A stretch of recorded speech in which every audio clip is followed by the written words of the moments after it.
Right to go. Right to go. Right to go. Right to go. Right to go. Right to go. Right to go. Right to go. Right to go. Right to go. Right to go. Right to go. Right to go. Right to go. I think we're right to go. We're almost out of time now, but I'll push on. We've had 856,000 tests since yesterday, and I'd like to thank each and every one of those people for doing their part. For waiting in a queue to get a cotton bud jammed into the back of their eye, through their nose, only to find out that they're healthy and now they have eye issues. Thank you.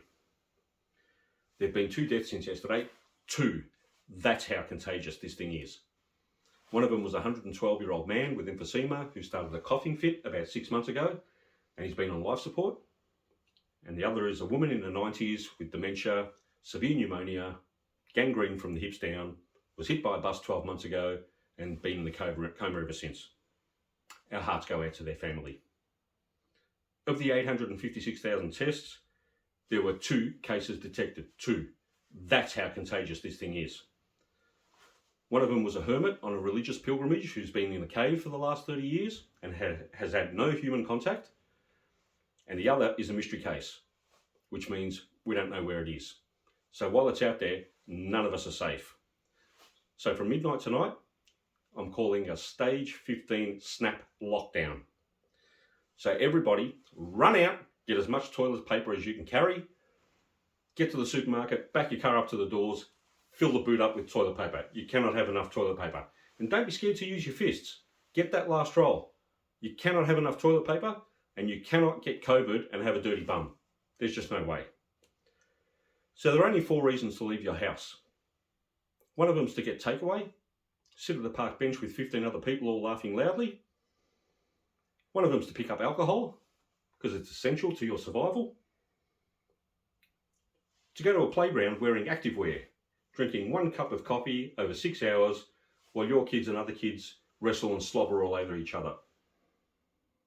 And to get a vaccination. To go to a Vax Hub, wait in a queue for 18 hours, only to be told you're not eligible or they've run out.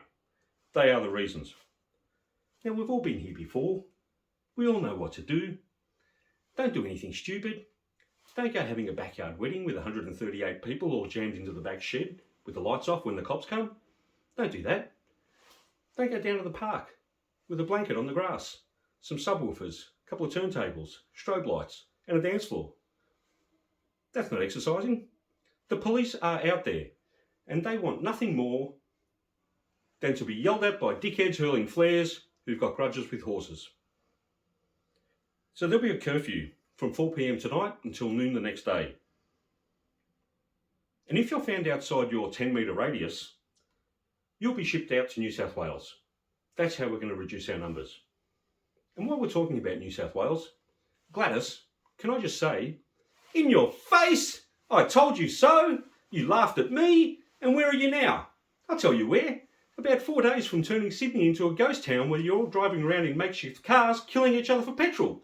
That's where. Ha ha ha. Now, this is not about blame, but this is all New South Wales' fault. Now, I don't enjoy having to do this. I don't get some sort of sick perverted gratification from doing this. I don't like it. I don't walk out of here and high-five the minister and lock myself in a closet, smear custard all over my body and slap my ass with a cheese grater while I sing Danny Boy. I don't do that.